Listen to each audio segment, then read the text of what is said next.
Hello guys, কেমন আছেন সবাই?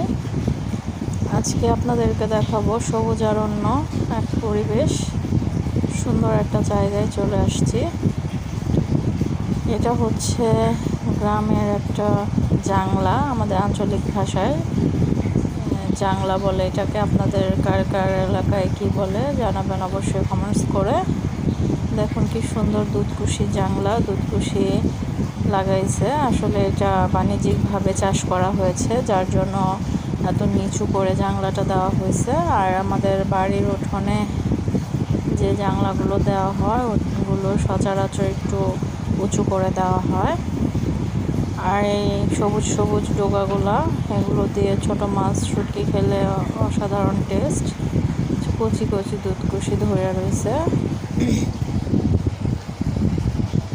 প্রচুর পরিমাণে দুধকুশি আসছে। নিচু জাংলা যার জন্য দেখানো যাচ্ছে না।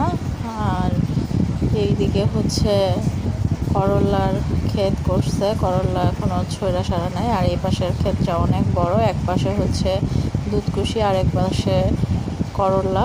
সবুজ ভাব, একদম চারিদিকটা সবুজ। আর এত সুন্দর, গাছগুলো দেখেই মনে হইতেছে কাঁচাই চাবায় খেয়ে ফেলি, সেই রকম একটা কুচকুচে ভাব।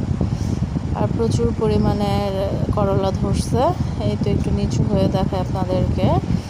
এই হচ্ছে করলা পাইকা পাইকা রয়েছে অনেক। আর